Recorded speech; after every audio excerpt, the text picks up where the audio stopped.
Bismillahirrahmanirrahim. Assalamualaikum warahmatullahi wabarakatuh. Selamat pagi anak-anak. Alhamdulillahirabbil alamin. Pada hari ini kita masih diberikan kesehatan oleh Allah Subhanahu wa taala untuk melaksanakan pembelajaran. Dan hari ini pembelajarannya dilaksanakan secara daring. Dan seperti biasa, ketika kita mengawali aktivitas, kita harus mengawalinya dengan membaca doa. Dan sebelum belajar, mari kita membaca doa terlebih dahulu. Baca doa, mulai. Baik anak-anak, setelah kita membaca doa, mari kita mulai untuk melaksanakan pembelajaran pada kali ini. Dan pada hari ini yang pertama ada muatan IPA, ilmu pengetahuan alam, tentang cara menjaga kesehatan organ pernapasan pada manusia. Kemudian yang kedua SBDP, tentang jenis-jenis gambar. Nah, sebelumnya Bapak mau tanya nih, beberapa minggu ke belakang kita sudah belajar tentang sistem pernapasan pada manusia. Kemudian ada juga penyakit-penyakit yang menyerang pada sistem pernapasan pada manusia. Yang pertama, sistem pernapasan pada manusia ada apa aja? Ada hidung, ada tekak, trakea, dan lain sebagainya. Kemudian kita juga sudah membahas atau mempelajari tentang penyakit-penyakit yang menyerang organ pernapasan pada manusia, seperti paru-paru, TBC, ada ISPA, asma, dan lain sebagainya. Dan minggu kemarin kita sudah mempelajarinya bersama-sama. Dan pada hari ini kita akan belajar tentang cara menjaga kesehatan organ pernapasan pada manusia. Nah, karena organ pernapasan pada manusia adalah hal yang dibilang sangat penting bagi manusia, maka kita wajib menjaganya supaya kita terhindar dari kelainan-kelainan ataupun penyakit-penyakit yang dapat menyerang organ pernapasan pada manusia. Di sini ada beberapa cara yang harus kita lakukan ataupun hal-hal ataupun tindakan yang bisa kita lakukan untuk menghindari kita terserang dari gangguan-gangguan ataupun penyakit pada saluran pernapasan manusia. Yang pertama adalah menjaga lingkungan supaya tetap bersih. Menjaga lingkungan tetap bersih sehingga udara yang dihirup juga bebas dari polusi. Udara yang berkualitas sekaligus akan memberikan asupan oksigen yang cukup bagi tubuh sehingga gangguan organ pernapasan dapat dicegah. Yang kedua adalah memperbanyak ventilasi di dalam ruangan. Ventilasi udara akan membantu proses pertukaran udara. Bukalah jendela ruangan agar udara tetap sehat. Yang ketiga, kita harus rajin ataupun rutin berolahraga.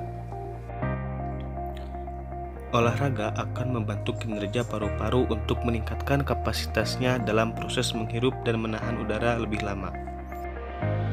Keempat, rutinlah menarik nafas dalam-dalam.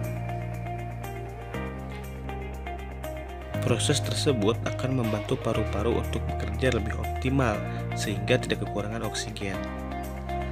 Yang kelima, memperbanyak konsumsi sayur dan buah.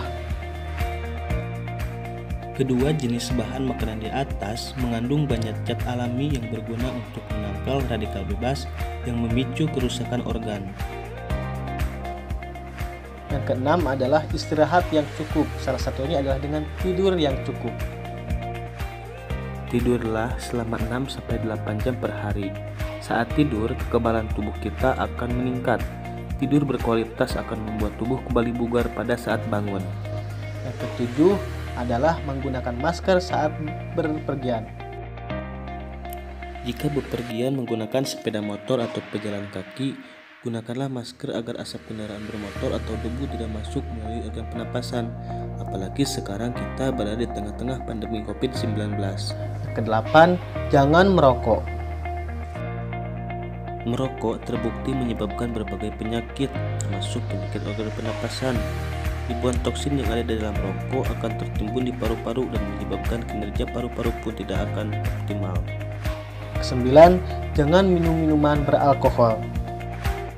Minuman beralkohol terbukti dapat menyebabkan kerusakan organ dan menyebabkan sesak nafas. Nah, anak-anak, tadi adalah beberapa cara yang harus kita lakukan ataupun yang bisa kita lakukan untuk menjaga organ pernapasan pada manusia. Dan untuk materi selanjutnya yaitu muatan SBDP.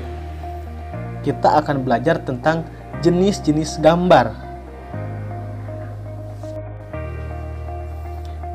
Yang pertama adalah gambar naturalis. Gambar ilustrasi naturalis adalah gambar yang memiliki bentuk dan warna yang sama dengan kenyataan atau realis, yang ada di alam tanpa adanya pengurangan atau penambahan. Yang kedua, gambar dekoratif. Gambar ilustrasi dekoratif adalah gambar yang berfungsi untuk menghiasi sesuatu dengan bentuk yang sederhana. Yang ketiga, gambar kartun. Gambar kartun adalah gambar yang memiliki bentuk-bentuk yang lucu atau memiliki ciri khas tertentu. Biasanya kartun banyak menghiasi majalah anak-anak, komik, dan cerita bergambar. Yang keempat, gambar karikatur. Gambar karikatur adalah gambar sindiran atau kritikan yang dalam penggambarannya telah mengalami penyimpanan proporsi tertentu. Yang kelima, cergam atau cerita bergambar. Cerita bergambar adalah sejenis komik atau gambar yang diberi teks. Teknik menggambar cergam dibuat berdasarkan cerita dengan berbagai sudut pandang penggambaran yang menarik.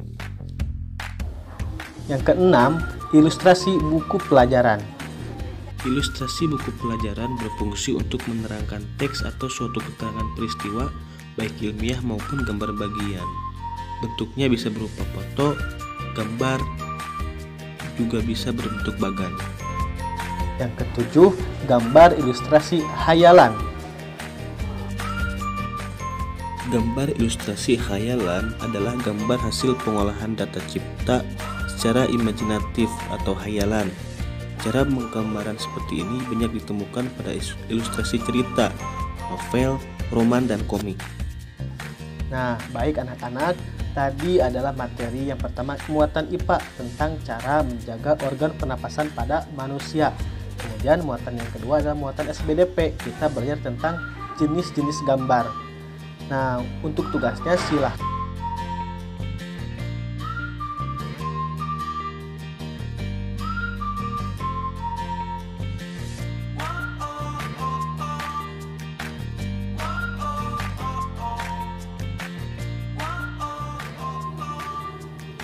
setelah kalian menyimaknya, silahkan rangkum dan tulis di buku tema kalian masing-masing.